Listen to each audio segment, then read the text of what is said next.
नमस्कार विद्यार्थी मित्रांनो, आजच्या भागामध्ये मी तुमचं सर्वांचं स्वागत करते। आज आपल्याला प्रथम सत्र परीक्षा इयत्ता 6वी विषय विज्ञान या विषयाची प्रश्नपत्रिका ही संपूर्ण उत्तरासहित बघायची आहे। प्रथम सत्र संकलित मूल्यमापन विषय सामान्य विज्ञान। तर प्रश्न पहिला आहे आणि त्यातला आकडा अ, रिकाम्या जागी योग्य शब्द भरा। तर पहिला त्यातला आकडा आहे, पाण्याचे सतत टिंबटिंब होत असते। तर पाण्याचे सतत बाष्पीभवन होत असते। त्यानंतर 2, शरीराच्या विविध क्रियांसाठी उपयुक्त अशा अन्नातील घटकांना पोषण द्रव्ये म्हणतात। शरीराच्या विविध क्रियांसाठी उपयुक्त अशा अन्नातील घटकांना पोषण द्रव्ये म्हणतात। तर 3, गांडूळ हा सरपटणारा प्राणी आहे। गांडूळ हा सरपटणारा प्राणी आहे। त्यानंतर 4, रेयॉनला कृत्रिम रेशीम नावाने ओळखले जाते। रेयॉनला कृत्रिम रेशीम नावाने ओळखले जाते। 5, बाह्य त्वचेच्या थरांमधील पेशीत मेलॅनिन नावाचे रंगद्रव्य असते। यामुळे आपल्या शरीरावरील त्वचेचा रंगाची श्रेणी ठरत असते। जर हे रंगद्रव्य जर शरीरामध्ये अति प्रमाणात झाले तर आपली त्वचा ही सफेद होते किंवा पांढरी होते। पहिला त्यातला ब आकडा योग्य जोड्या लावा। आता इथे आपल्याला अ गट आणि ब गट दिलेला आहे। तर अक्षीय सांगाडा, उपांग सांगाडा, सांधा आणि मणके हे अ गटातील शब्द आहेत आणि ह्यांची जोडी आपल्याला ब गटामध्ये लावायची आहे। तर अक्षीय सांगाडा म्हणजे काय आहे? अस्थिबंध। अक्षीय सांगाडा अस्थिबंध। उपांग सांगाडा उरोस्थी। उपांग सांगाडा उरोस्थी। त्यानंतर सांधा उर्विका। सांधा उर्विका आणि मणके, मणक्याची जोडी आहे चेतारज्जू।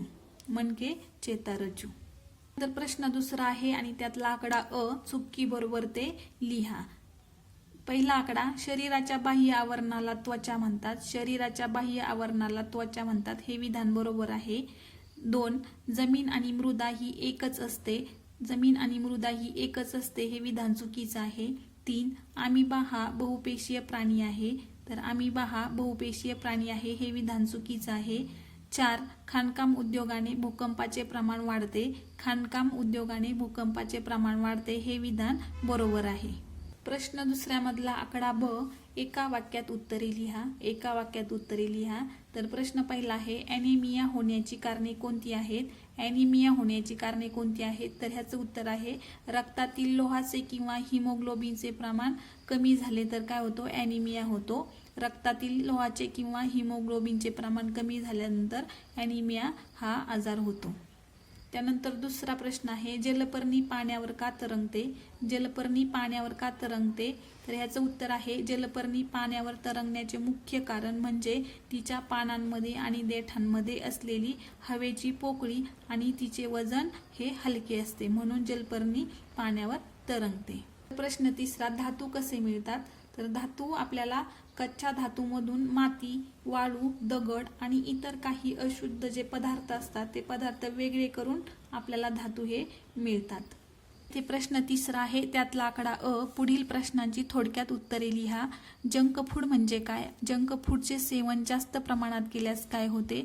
तर ह्याचं उत्तर आहे, तर जंक फूड म्हणजे असे पदार्थ की त्यामध्ये कॅलरीज, चरबी आणि मीठ, साखर यांचे प्रमाण खूप जास्त असते आणि पोषक घटक जवळपास यामध्ये नसतात। तर जंक फूड पदार्थांमध्ये चायनीज पदार्थ, पिझ्झा या प्रकारच्या पदार्थांचा समावेश होतो। तर ह्याच्या अतिसेवनामुळे काय होतं तर जंक फूडच्या अतिसेवनामुळे शरीरात जास्त चरबी जमा होऊन लठ्ठपणा वाढतो आणि शरीराची पचनक्रिया बिघडते।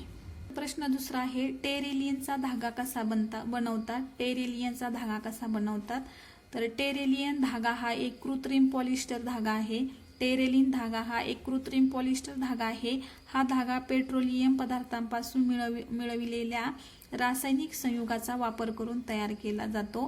टेरेलिन धागा मिळवण्याची प्रक्रिया त्याला पॉलिमरायझेशन म्हणतात। टेरेलियन धागा मिळवण्याची प्रक्रिया म्हणजेच काय आहे? पॉलिमरायझेशन आहे। तर प्रश्न तिसरा आहे, त्यातला आकडा ब, कारणे लिहा। तर एक आकडा, कागद वाचवणे काळाची गरज आहे। कारण कागद वाचवणे ही आजची प्रमुख गरज आहे। कागद निर्मिती आणि त्याच्या वापराचे पर्यावरणावर आणि नैसर्गिक संसाधनावर गंभीर परिणाम होतात। कागद तयार करण्यासाठी मोठ्या प्रमाणात झाडांची तोड करावी लागते.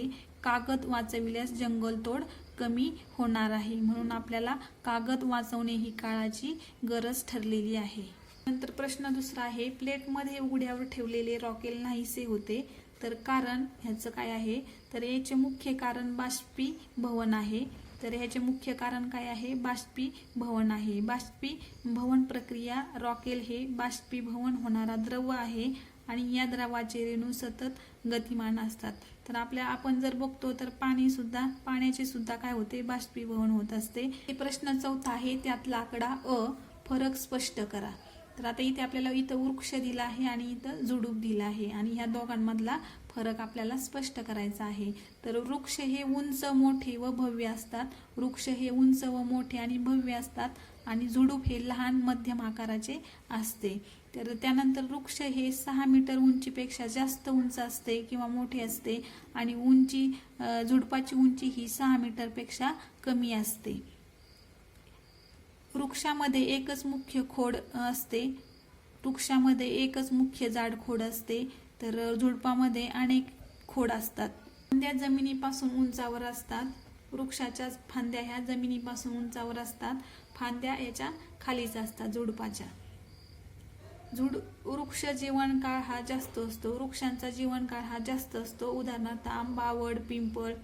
त्यानंतर झुडपाचा जीवनकाळ हा कमी असतो. उदाहरणार्थ लिंबू आणि गुलाब. आता प्रश्न चौथा आहे आणि त्यातला ब आकडा आहे, टिपा लिहा. तर एक आकडा आहे तुळस. तर तुळस ही भारतीय संस्कृती आणि आयुर्वेदात अत्यंत पवित्र आणि महत्त्वाचे स्थान असलेली औषधी वनस्पती आहे. हिंदू धर्मात तुळशीला पवित्र मानले जाते व तिची पूजा केली जाते. तुळस ही नैसर्गिक रोगप्रतिकार शक्ती वाढवणारी वनस्पती आहे. तर खोकला आणि ताप, तुळशीचे पानं जर सेवन केले तर यामुळे त्याचे प्रमाण कमी होते. तर दुसरा आहे कवटी. तर कवटी हे मानवी सांगाड्याचे सर्वात महत्त्वाचे आणि संरक्षक हाडांचे आवरण आहे. मेंदूचे संरक्षण तसेच ज्ञानेंद्रिये म्हणजेच कान, डोळे, नाक यांचे बाहेरील आघातापासून संरक्षण कवटी करते. म्हणून कवटी हे मानवी सांगाड्यांचे महत्त्वाचे असे हाड आहे. ते प्रश्न 5वा आहे आणि आकडा त्यामधला अ, कोण कशाच्या साह्याने श्वसन करतं ते लिहा.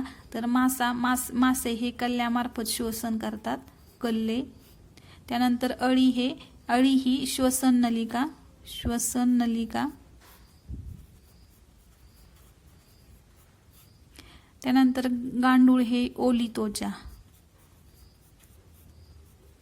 त्वचा आणि मानव हे फुफ्फुसांद्वारे काय करतं, श्वसन करतं, फुफ्फुसे. 5व्या मधला ब आकडा आहे, आमच्यात वेगळा कोण. आता आमच्यात वेगळा कोण काढायचा आहे. तर पहिल्या गटामध्ये आहे बुरशी, भूछत्र, शेवंती आणि स्पायरोगायरा. तर यामध्ये आपल्याला शेवंती हे काय आहे, झाड आहे किंवा रोपट आहे, म्हणून आपण झुडूप आहे म्हणून हे बाजूला काढणार आहोत. त्यानंतर इथं दुसरा ग्रुप आहे सूर्यफूल, वड, ज्वारी आणि बाजरी. तर यामध्ये आपल्याला वड हा काय काढायचा आहे, बाजूला काढायचा आहे, कारण वड हा मोठा वृक्ष आहे आणि ज्वारी, बाजरी हे काय आहे, तृणधान्य आहे. त्यानंतर तिसऱ्या गटामध्ये हरिण, मासा, मानव आणि कृमी. तर यामध्ये आपल्याला कृमी हे बाहेर काढायचे आहेत. तर अशा प्रकारे आज आपण प्रथम सत्र इयत्ता 6वी विषय विज्ञान या विषयाची प्रश्नपत्रिका ही उत्तरासहित बघितली आहे. जर तुम्हाला व्हिडिओ आवडला असेल तर व्हिडिओला लाईक, सबस्क्राईब करा. धन्यवाद.